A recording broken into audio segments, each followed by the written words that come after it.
આપણી પાસે શું પ્રૂફ છે કે આ જે કંઈ પણ થયું છે આ બધું કિયારાએ કરાવ્યું છે?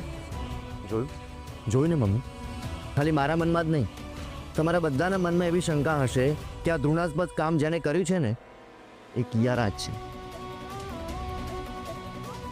અને મને તો પેલી કિયારા પર જ શંકા છે. શૌર્ય, ખાલી શંકા છે, ખાતરી નથી. અરે તને સામે લાવીને ઊભી કરીએ ને તો બધી શંકા ખાતરીમાં ફેરવાઈ જાય. બસ આજ તારા ગુસ્સાએ બધું બગાડ્યું છે. કે હમણાં જે કંઈ પણ થયું છે એના માટે તું મને જ જવાબદાર ગણે છે ને? હા, પેલા દિવસે કિચનમાં જ્યારે કિયારા આવી હતી ને ત્યારે મેં તને ના પાડી હતી કે એને અંદર ના આવવા દે, એ છતાંય તે એને અંદર આવવા દીધી. અને પછી એને શું કર્યું ખબર છે ને? મીડિયાને ત્યાં બોલાવીને અને આપણને લોકોને બદનામ કર્યા. એના લીધે નહીં, પણ તારા ગુસ્સાના લીધે. તે દિવસે તેને બધાની સામે તમાચો માર્યો હતો ને, એટલે એને મીડિયાવાળાને બોલાવ્યા. એટલે મમ્મી, ખરેખર તને એવું લાગે છે કે આજે જે કંઈ પણ ઘટના બની એ પેલા દિવસે મેં કિયારાને મારેલા તમાચાનું કારણ છે?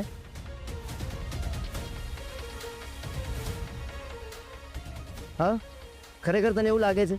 તને એવું લાગે છે કે આની પાછળ હું જવાબદાર છું? બોલ ને મમ્મી, અરે બોલ ને મમ્મી, બોલ ને. તને એવું લાગે છે ને કે હું જવાબદાર છું? હા બોલ ને, સાચું બોલી કાઢ ને.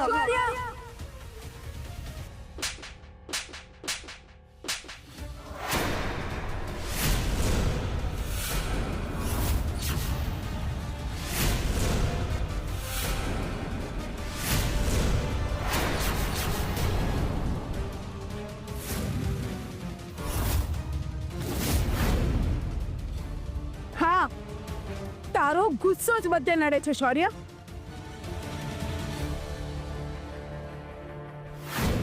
મમ્મીએ બધાની સામે મને થપ્પડ મારી.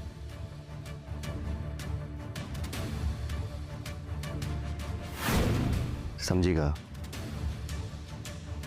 મમ્મી, મારો ગુસ્સો નહીં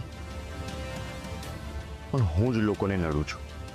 હા, એમ જ સમજ. શૌર્ય, એ ભૂલ હતી મારી કે બધાની વાતમાં આવીને મેં તને તું જેવો છે ને એવો સ્વીકાર કરી લીધો હતો.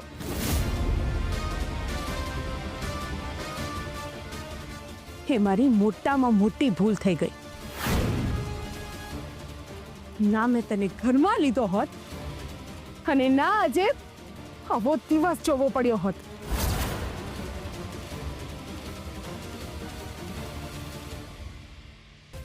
મારી માની નજરમાં જો મારી આટલી જ કિંમત હોય તો હું અહીંયા રહીને શું કરું?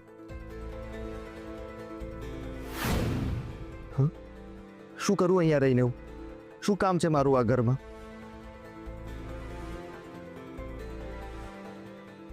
અરે મેં મારી જાતને બદલી નાખી, સુધરી ગયો હું, છતાંય મારી મમ્મી મને માનતી સ્વીકારતી નથી, મને સારો નથી માનતી. તું શું કરું અહીંયા રહીને? મારી મમ્મીની નજરમાં હજુ પણ હું એ જ છું. અરે આના કરતા તો મારા દુશ્મનો સારા. હું જેવો છું એવો મને સ્વીકારે તો છે.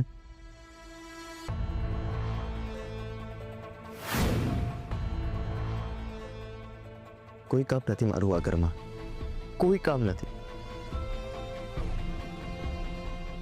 હું જાઉં છું. શૌર્ય, જવા દે ને.